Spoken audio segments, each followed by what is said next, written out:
तो इस कहानी की शुरुआत होती है कुछ पहाड़ी शेरों को दिखाते हुए जो पास के जंगल में घूम रही थी। ये सब लायंस फैमिली मेंबर्स थी। इनमें से लायन डैड अपनी फैमिली को कहता है कि कभी भी इंसानों पर भरोसा मत करना, वो बहुत खतरनाक होते हैं, हमेशा उनसे दूर रहना, कभी भी तुम्हारी जान ले सकते हैं। ये सुनकर सबसे छोटा लायन कहता है, लेकिन हम तो पहाड़ी शेर अच्छे होते हैं ना, तो फिर वो हमारी जान क्यों लेंगे, क्योंकि हम भी तो किसी को कोई नुकसान नहीं पहुंचाते ना। जब डैड लायन कहते हैं वो बात ठीक है, लेकिन इंसान कभी भी अपना रूप बदल सकते हैं, इसलिए उन पर यकीन करना किसी भी बेवकूफी से कम नहीं है। मगर छोटा लायन फिर भी इस बात को कबूल करने को तैयार नहीं था। वो इंसानों के बारे में जानना चाहता था, इसीलिए अपने डैड की लाख मना करने के बाद भी वो उस तरफ भाग जाता है जहाँ इंसान रहती है। इसके बाद सीन शिफ्ट होकर आता है कहानी के मेन कैरेक्टर जे पर, जो एक बच्चा है और ये लायंस वाला सपना देखकर अचानक उसकी नींद खुल जाती है। अब यहाँ मैं आपको जे की चौंका देने वाली हकीकत बताती हूँ। तो जे असल में वही लायन बच्चा है। असल में वो शेप शिफ्टर है जिसके दो रूप होते हैं, जानवर और इंसान वाला। जब चाहे वो इंसान में खुद को बदल सकते हैं और जब चाहे अपने असली जानवर वाले रूप में आ सकते हैं। अब जे को क्योंकि इंसानों के बारे में जानना था, इसीलिए वो इंसानों वाला रूप अपना कर इंसानों के साथ ही रहने लगा और तभी से वो अपनी फैमिली से अलग हो गया। उसे तो अब पता भी नहीं है कि उसके लायन मॉम डैड रहते कहाँ हैं। जे जब इंसानी रूप में यहाँ आया तो इस फैमिली ने उसे अकेला समझकर गोद ले लिया। सालों से वो यहाँ पर रह रहा है, इसीलिए वो अपने लायन वाले रूप में नहीं आया। उसे तो ये लगने लगा था जैसे मैं अपनी लायन बनने वाली ताकत को खो रहा हूँ। जे अब इस फैमिली के साथ बैठकर नाश्ता कर रहा होता है। वो लोग जे को बहुत प्यार करते हैं, कभी उसे सुतेला महसूस नहीं होने देती। फैमिली में मॉम डैड और दो बहन भाई हैं। सब इस बात से अनजान हैं कि हमारे साथ इंसानी रूप में एक लायन रह रहा है। तभी न्यूज में बताया जाता है कि अचानक बहुत सारे परिंदों ने प्लेन पर हमला कर दिया, जिससे प्लेन बेकाबू हो गया और इमरजेंसी लैंडिंग करवानी पड़ी। किसी की जान तो नहीं गई, लेकिन बहुत नुकसान हुआ। अब ऐसा कोई पहली बार नहीं हुआ था, बल्कि पहले भी कई बार जानवरों और परिंदों ने मिलकर इंसानों पर हमले किए हैं। ऐसा लग रहा है जैसे उन्होंने ग्रुप बना लिया है इंसानों को परेशान करने के लिए। अब इसके पीछे जो भी वजह थी, साइंटिस्ट इस पर रिसर्च कर रही थी। तब ये न्यूज देखकर जे और फैमिली बहुत हैरान रह जाते हैं। अगले दिन जे की बहन और मॉम उसे नए स्कूल छोड़ने जा रही थी, क्योंकि वहीं से ही उसे आगे की पढ़ाई करनी। अब हालांकि वो जाना तो नहीं चाहता था, लेकिन फैमिली के कहने पर उसे जाना ही पड़ना था, क्योंकि वो चाहती थी कि जे का कुछ दिमाग खुले और वो अच्छा महसूस करे, दुनिया के बारे में उसे पता चल सके। रात को जब भी लोग एक होटल में आराम करने के लिए रुके तो जे कुछ भेड़ियों को देखता है जो किसी खास मकसद से एक फैक्ट्री की तरफ जा रही थी, जिससे उसे काफी हैरानी हुई। अगली सुबह ये लोग उस हाई स्कूल में पहुंच जाते हैं, जहाँ की हेड जे का वेलकम करते हुए उसका नाम वगैरह पूछती है। फिर वो उसकी मॉम को तसल्ली देते हुए कहती है कि अगली बार जब आप जे से मिलने आएंगे ना, तो आपको इसमें काफी अच्छे बदलाव नजर आएंगे। आपको जरा भी परेशान होने की जरूरत नहीं है, क्योंकि यहाँ के सभी बच्चे आपस में बहुत प्यार से रहते हैं। तब ये सुनकर मॉम को भी तसल्ली हुई और वो उसे गुड बाय कहकर चली जाती है। उनके जाने के बाद हेड जे को कहती है, हम तुम्हारे बारे में सब कुछ जानते हैं कि तुम इंसान नहीं, एक शेप शिफ्टर हो, और सिर्फ तुम ही नहीं, यहाँ का हर एक बच्चा शेप शिफ्टर ही है, जिन सबको यहाँ ट्रेन किया जाता है कि किस तरह अच्छे तरीके से वो अपने दोनों रूपों के साथ रह सकते हैं। तो मुझे बताओ कि तुम कौन से वाले जानवर हो। अब ये सुनकर तो जी हैरान रह जाता है कि इनको तो पता है, इसलिए वो बता देता है कि मैं पहाड़ी लायन हूँ। जो सुनकर हेड एकदम हैरान रह गई। उसे खुशी भी हो रही थी क्योंकि आज पहली बार उनके स्कूल में एक शेर आया था, इसीलिए वो जे को कहती है कि सब तुम्हें काफी पसंद करेंगे, और उसे वो बाकी बच्चों से मिलवाती है। सभी काफी अच्छे से उसे मिलते हैं, सिवाय एक बच्ची जेफकी की, जो एक भेड़िया था। वो गुस्से में आ जाता है, जे से काफी सख्ती से पेश आता है, कहता है कि आखिर यहाँ एक शेर क्या कर रहा है, क्योंकि भेड़िया होने की वजह से पहले वो यहाँ राज करता था, पर अब क्योंकि एक लाइन आ गया है और शेर तो जानवरों का राजा होता है, तो उसे डर था कि कहीं मेरी जगह मुझसे छीन ना जाए। जेफरी जे से लड़ने लगा, पर बाकी सब उनकी लड़ाई छुड़वा देते हैं। अब हेड जे को एक आदमी एंड्रयू से मिलवाती है, जो ही असल में इस स्कूल का मालिक था और दुनिया भर से शेप शिफ्टर्स को यही यहाँ पर बुलवाता है, क्योंकि वो खुद भी एक शेप शिफ्टर था, वो भी लाइन था। इसलिए जे को यहाँ देखकर सबसे ज्यादा खुशी उसी को होती है। वो जे से पूछता है कि क्या तुम जानते हो कि तुम्हारे असली मॉम डैड कहाँ रहते हैं और कैसे तुम अपनी लाइन फैमिली को छोड़कर इंसानों के साथ रहने लगी हो, वो भी इतने सालों से। तब जे बताता है कि कुछ साल पहले जब मैं छोटा था तो अपने डैड के मना करने के बावजूद भी मैं वहाँ से भाग गया और इंसानों के साथ रहने लगा। तभी से मुझे नहीं पता कि मेरी फैमिली कहाँ रहती है, और ना ही मैं उस दिन के बाद खुद को लायन वाले रूप में ढाल पाया हूँ। मुझे तो लगता है जैसे मैंने अपनी लायन बनने वाली ताकत को खो दिया है।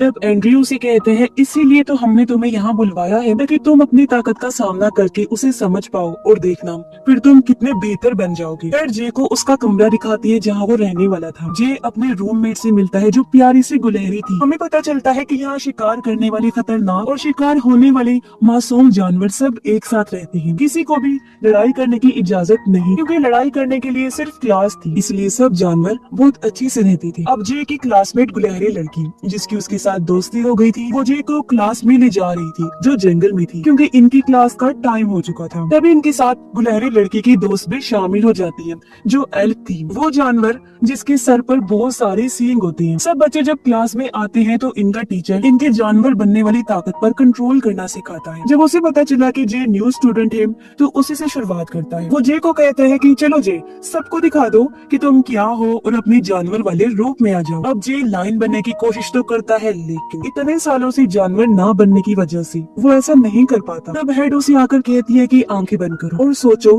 कि तुम अपनी फैमिली के साथ जंगल में हो, इस तरह तुम्हें अपना रूप बदलने में आसानी होगी, तो जल्दी करो। जे जैसे ही अपनी आंखें बंद करता है तो उसे अपने लाइन डैड नजर आती जो बता रही थी कि किस तरह जंगल में रहा जाता है। ये देखते ही जे खुद को फाइनली लाइन वाले रूप में धार लेता है। उसे शेर बनता देख सब बच्चे भी खुश हो गए और अब वो सब भी अपने जानवर वाले रूप में आकर जंगल में घूमने लगते हैं। क्लास खत्म होने के बाद इनका एक और रूममेट आ जाता है जो एक बाइसन था। अब ये तीनों क्योंकि एक साथ रहते थे इसलिए इनकी काफी अच्छी दोस्ती हो जाती है। जे जब अपने दोस्तों के साथ कैंटीन गया तो वो जेफरी को देखता है जो बाकी स्टूडेंट्स को परेशान कर रहा था। जेफरी की 4 दोस्त हैं जो सब भी भेड़िए हैं और बाकी कमजोर जानवरों को वो तंग करते हैं। ये देख जे को बुरा लगा। वो जेफरी को कहता है कि बाकी जानवरों को परेशान करना यहाँ के असूल के खिलाफ है और तुम असूल को नहीं तोड़ सकते, समझे। जेफरी भी उस पर गुस्सा करने लगा कि अब तुम मुझे सिखाओगे, भले ही तुम लाइन हो लेकिन हम 5 भेड़िए हैं, इसलिए हमसे पंगा मत लो, हम तुम पर भारी पड़ के इधर ही तुम्हें खा जाएंगे। गुस्से में दोनों एक दूसरे पर धारने लगे, लेकिन इससे पहले लाइन और भेड़िए की लड़ाई होती एक टीचर इनकी लड़ाई रुकवा देता है। वो वार्न भी करता है कि आइंदा के बाद क्लास के बाहर लड़ाई की तो दोनों को सजा होगी। अगले दिन सारे बच्चे लड़ाई की क्लास में प्रैक्टिस के लिए आ जाते हैं, जहाँ टीचर सबसे पहले एक भालू लड़की की लड़ाई जे के दोस्त बाइसन से करवाती है। लड़ाई का असूल यही था कि एक दूसरे पर जानलेवा हमला नहीं करना, ना ही जान लेनी है, बस प्रैक्टिस करनी है ताकि असली लड़ाई में अभी की सीखी गई चीजें काम आ सके। मगर इस लड़ाई में बाइसन हार जाता है तो अब भालू लड़की से लड़ने के लिए जे को बुलाया जाता है। इस बार भी कई बार जानवर बनने की कोशिश वो करता है लेकिन नाकाम ही रहता है। तब एंड्रयू उसके पास आकर एक पोटली देता है। जैसे ही जे ने उसे सूंघा वो फौरन ही लाइन में बदल जाता है। इस पोटली में दरअसल पहाड़ों की मिट्टी थी। इसे सूंघकर जे को एहसास हुआ जैसे मैं अभी भी अपनी फैमिली के साथ पहाड़ों पर हूँ और वो लाइन बनने के साथ साथ भालू लड़की को भी हरा देता है। एंड्रयू जे से कहता है कि इस पोटली को तुम अपने पास ही रख लो, ये लाइन बनने में तुम्हारी मदद करे, साथ ही मैं खुद भी तुम्हें ट्रेनिंग देना चाहता हूँ, तो क्या तुम इसके लिए तैयार हो। जे हाँ बोल देता है क्योंकि वो ये सोचकर खुश हो गया था कि अच्छी बात है अगर मुझे एक सीनियर लाइन ट्रेनिंग देगा। तो कुछ देर बाद जेफरी जे के पास आया, कहता है पिछली बार तो लड़ाई हो ना पाई, आज रात जंगल में तेरा इंतजार करूंगा, अगर जितना है तो लड़ाई करने आ जाना। ये सुनकर जे को बड़ा गुस्सा आया। वो सोचता है कि ये एक भेड़िया होकर मुझे एक लाइन को लड़ने के लिए चैलेंज कर रहा है, जाहिर है उसे बर्दाश्त नहीं हुआ, इसलिए वो चैलेंज को कबूल कर लेता है ये सोचकर कि मैं इसे अच्छा मजा चखाऊंगा। लेकिन रात को जे जब अपने दोस्तों के साथ जंगल में गया तो उसने देखा कि अकेले केले की लड़ाई में जेफरी ने अपने दोस्तों को भी शामिल कर लिया है और अब चारों भेड़िए हर तरफ से अकेले लाइन पर हमला कर रहे थे। शुरू में तो जे बड़ी हिम्मत से लड़ता है लेकिन धीरे धीरे वो हिम्मत हारने लगता है। अब जे की जान को खतरे में देखकर उसका दोस्त खुद को बाइसन में बदलकर भेड़ियों से भिड़ जाता है। वो उन पर हमला करके भगा देता है जिससे जे की जान बच गई। अगले दिन एंड्रयू जे को अपने साथ घुमाने लेकर जाता है। रास्ते में उसने बताया कि कल रात तुम्हारे और जेफरी के बीच जो कुछ भी हुआ मैं सब जानता हूँ, लेकिन तुम एक लाइन हो जो भेड़ियों को बिना किसी की मदद के हरा सकता है, तुम्हें बाइसन की जरूरत नहीं पड़नी चाहिए। इस पर जे कहता है मैंने मुकाबला किया था लेकिन एक साथ चारों को हराना बहुत मुश्किल था। तब एंड्रयू कहता है कोई बात नहीं, धीरे धीरे तुम बिल्कुल परफेक्ट बन जाओगी, अभी तो शुरुआत है, जिसके बाद तुम्हारे सामने 4 तो क्या 10 भी आ गए ना कि तुम आसानी से उनको हरा दोगी, लेकिन हाँ वैसा बनने के लिए तुम्हें मेहनत करनी पड़ेगी। फिर वो जे को वापस स्कूल छोड़ देता है। हेड आकर एंड्रयू से कहती है कि सुनो, अगर सबसे ज्यादा अहमियत तुम जे को दोगे ना तो बाकी बच्चों पर इसका बुरा असर पड़ेगा, इसीलिए हमें सबके साथ एक जैसा ही पेश आना चाहिए। तब एंड्रयू ने कहा कि जे खास है और उसे स्पेशल फील भी तो करवाना है ना, जो मैं उसे करवाऊंगा, खास ट्रेनिंग उसे दूंगा। इतना बोलकर वो चला गया। अब क्योंकि क्लास से बाहर जेफरी, उसके दोस्तों और जे ने लड़ाई की थी, इसलिए सबको किचन में काम करने की सजा दी जाती है। लेकिन फिर चुपके से एल की लड़की जे को अपने साथ जंगल में लेकर जाती है, जहाँ स्कूल के काउंसिल्स की मीटिंग चल रही थी। वो जे को बताती है कि ये सब लोग इंसानों को नुकसान पहुंचाने के लिए प्लान्स करते हैं। जैसे सुनने में आया होगा कि जानवरों और परिंदों ने इंसानों पर हमले किए हैं, तो ये इन लोगों ने ही किया था ताकि इंसानों को नुकसान पहुंचाया जा सके, बिल्कुल वैसे ही जैसे शिकारी जानवरों को पहुंचाते हैं। तब एक परिंदा उड़ते हुए वहाँ आता है, जो और कोई नहीं बल्कि हेड थी, क्योंकि वो भी इन्हीं सब में शामिल थी, जो देखकर जे काफी हैरान रह जाता है। अगले दिन एंड्रयू जे को जंगल में लेकर जाता है, उसे ट्रेन करने के लिए और शिकार करना सिखाता है। थोड़ा सीख लेने के बाद जे अपना पहला शिकार करता है, जिससे उसे काफी खुशी हुई। रात को जे फिर से जेफरी और उसके दोस्तों को फैक्ट्री की तरफ जाते हुए देखता है। इस बार वो उनका पीछा करता है ताकि जान सके कि आखिर ये लोग क्या करने वाले हैं। अब सारे भेड़िए गार्ड को डराकर भगा देते हैं। फिर जैसे ही वो लोग मशीन की तारों को नुकसान पहुंचा रहे होते हैं, तो जेफरी की नजर जे पर पड़ जाती है। वो गुस्से में जे से कहता है कि तुम क्या हमारी जासूसी कर रही हो, तुम्हारी हिम्मत कैसी हुई हम पर नजर रखने में, देखना तुम्हें छोड़ूंगा नहीं और इस बार तुम्हें बचाने वाला कोई नहीं होगा। लेकिन उनकी लड़ाई होती पहले ही एंड्रयू आकर उन्हें रोक देता है और जेफरी से कहता है कि जल्दी चलो यहाँ से, वरना हम फंस सकते हैं। ये सुन जे समझ गया कि जेफरी जो कुछ भी कर रहा है वो एंड्रयू के कहने पर ही कर रहा है। तब एंड्रयू जे से कहने लगा कि चलो मेरे साथ, मैं तुम्हें सब बताता हूँ कि आखिर यहाँ पर चल क्या रहा है। उसे अपने घर लाने के बाद एंड्रयू बताता है कि हम जानवर पहले इंसानों से नफरत नहीं करते थे, मगर अब हमें उनसे बहुत नफरत हो गई है। वो जो फैक्ट्री है ना, उसने आधा जंगल खाली कर दिया है, सब कुछ काट कर उन्होंने यहाँ पर फैक्ट्री बना दी है, जहाँ से केमिकल्स निकलते हैं,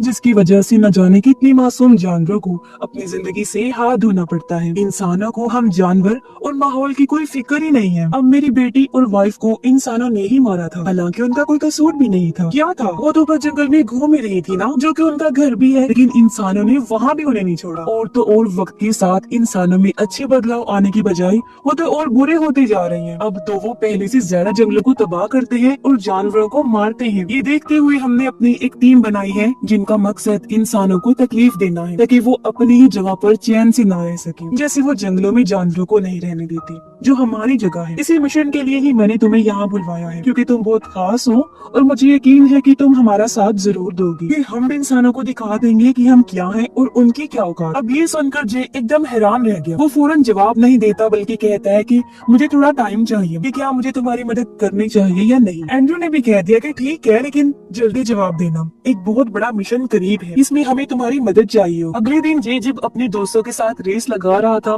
तो बाइसन रोड पर चल रही एक गाड़ी से जाकर टकरा जाता है। खुशकिस्मती से किसी की जान नहीं जाती। पता चला कि ये गाड़ी जे की फैमिली की है, जिससे मिलने आए थे। उन्होंने अंदाजा लगा लिया था कि जे यहाँ पर बहुत खुश है। वो जे से कहते हैं कि सैटरडे को हम हाइकिंग के लिए जा रहे हैं, तो तुम भी आ जाना, बहुत एंजॉय करेंगे। जिसके लिए वो मान गया। उनके जाने के बाद उसे एंड्रयू की कॉल आई, जो कहता है हाँ फिर क्या सोचा बता दो, क्योंकि सैटरडे को हम उसी मिशन के लिए जाने वाले हैं, तो क्या तुम दे रही हो हमारा साथ। जे ये कहते हुए मना कर देता है कि देखो मैं नहीं आ रहा, क्योंकि मैंने अपनी फैमिली के साथ जाने का प्लान बना लिया है। ये सुन एंड्रयू को बड़ा गुस्सा आया। वो कहता है पहले तुम ये सोच लो कि तुम इंसानों के साथ हो या जानवरों के। इतना कहकर उसने फोन काट दिया। इसे जे को भी बड़ा गुस्सा आया कि आखिर क्यों एंड्रयू ने मुझसे इस लहजे में बात की।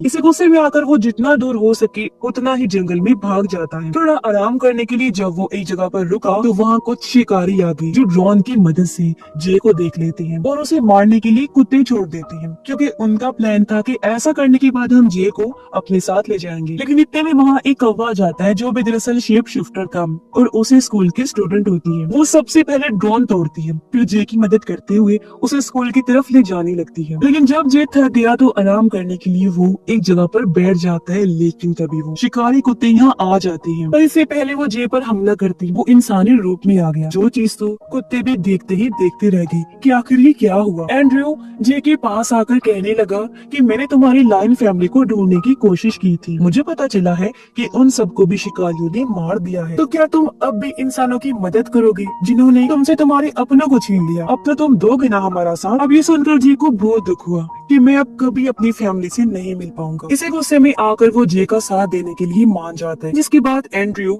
अपनी पूरी टीम को समझाता है कि किसे क्या काम करना है। सबसे पहले उन्होंने गार्ड्स को डराकर भगाना है, फिर बड़ी बड़ी मशीन्स को तबाह करना है, जिसके बाद फैक्ट्री में शॉर्ट सर्किट करके धमाका करना है। इसके लिए बाकी सब तो मान गए, लेकिन जे एंड्रयू को कहता है कि ठीक है, इंसानों को सबक सिखाने के लिए उनकी चीजों को बर्बाद तो करना है, लेकिन इसमें किसी भी इंसान की जान नहीं जानी चाहिए, ये मेरी शर्त है। एंड्रयू भी मान गया कि किसी की भी जान नहीं ली जाएगी, बस इंसानों की चीजों की बर्बादी होगी। अब प्लान के शुरू होने से पहले जे के घर वाले फोन करते हैं कि तुम नहीं आ रहे बेटा, हम लोग तो हाइकिंग के लिए जा रहे हैं। जे कहता है कि माफ कीजिएगा, लेकिन इस बार मैं नहीं आ पाऊंगा, आप लोग जाएं, एंजॉय करें, मुझे जरूरी काम करना पड़ गया है। जिसके बाद वो एंड्रयू और बाकियों के साथ फैक्ट्री की तरफ निकल पड़ता है। एंड्रयू और उसकी टीम फैक्ट्री के ऊपर बनी पहाड़ी पर आ जाते हैं, जहाँ उन्होंने बड़ी बड़ी लकड़ियों को रखा हुआ था ताकि ये सारी लकड़ियाँ नीचे फेंककर मशीन्स को बर्बाद किया जाए। लेकिन प्लान शुरू करने से पहले ही जे की नजर नीचे जाती है, जहाँ ही उसकी फैमिली हाइकिंग करने के लिए आई हुई थी। इस जगह पर भी लकड़ियाँ गिरने वाली थी। जे समझ जाता है कि इस तरह तो मेरी पूरी फैमिली का मरना पक्का है। वो घबरा गया, सबसे कहता है कि रुक जाओ, हम ऐसा नहीं कर सकते, प्लान को यहीं रोक दो। लेकिन कोई भी उसकी बात सुनने को तैयार नहीं था। इसलिए जे एंड्रयू को कॉल करके कहता है कि प्लीज ये मिशन रोक दो, मेरी फैमिली नीचे है, उनकी जान को खतरा है, और तुमने कहा था कि किसी की जान को खतरे में नहीं डालोगे। एंड्रयू कहते हैं अरे इतना बड़ा मिशन है ये, तो कुछ लोगों की जान तो जाएगी ना, तुम टेंशन न लो, वैसे भी वो कौन सा तुम्हारी अपनी फैमिली है। इतना बोलकर उसने फोन रख दिया। जे को बहुत गुस्सा आया कि मुझसे बहुत बड़ी गलती हो गई इस एंड्रयू का साथ देकर। वो परेशान हो जाता है क्योंकि अकेला वो कुछ भी नहीं कर सकता। लेकिन ऐन वक्त पर उसके दोस्त यहाँ आ जाते हैं, क्योंकि वो समझ गए थे कि जे किसी परेशानी में है, तो वो उसकी मदद करते हैं। इससे जे को भी थोड़ी तसल्ली हुई कि चलो मेरे साथी तो आ गई हैं। लेकिन अब एंड्रयू के साथी उनसे लड़ने लगे ताकि वो मिशन को पूरा कर सके। इतनी ही देर में यहाँ एंड्रयू भी लायन वाले रूप में आ गया था, जो जे से ही लड़ने लगता है। इस लड़ाई में वो सारी लकड़ियां रस्सी से छूटकर नीचे गिरने लगती हैं, पर खुशकिस्मती से नीचे खड़ी जे की फैमिली लकड़ियों को आते हुए देख लेती है, इसलिए वो लोग फौरन साइड पर हट जाते हैं। लेकिन जे की छोटी बहन जो हेडफोन में गाने सुन रही थी, उसे आवाज नहीं आती, और इससे पहले लकड़ियां उस पर गिरकर उसकी जान जाती। ठीक वक्त पर जे आकर अपनी बहन की जान बचा लेता है। अब इसे एंड्रयू का प्लान तो कामयाब हो चुका था, लेकिन खुशकिस्मती से जे की फैमिली की जान भी बच गई थी, जिससे वो बहुत ज्यादा खुश हो जाता है। लेकिन वो एंड्रयू के पास आकर उस पर बहुत चिल्लाता है कि तुमने मुझसे झूठ बोला था कि इंसानों को नुकसान नहीं पहुंचाओगे, इसलिए आइंदा कभी मैं तुम्हारी किसी भी बात पर यकीन नहीं करूंगा। इतना बोलकर वो अपने दोस्तों के साथ वापस स्कूल आ जाता है, जहाँ भी सारे लोग बहुत खुश थे क्योंकि उसने इतना बहादुरी वाला काम जो किया था। तो इस मूवी से ये मैसेज मिला कि जंगल और जानवरों के साथ कभी बुरा नहीं करना चाहिए। और इसी के साथ ही ये फिल्म इधर ही खत्म हो जाती है।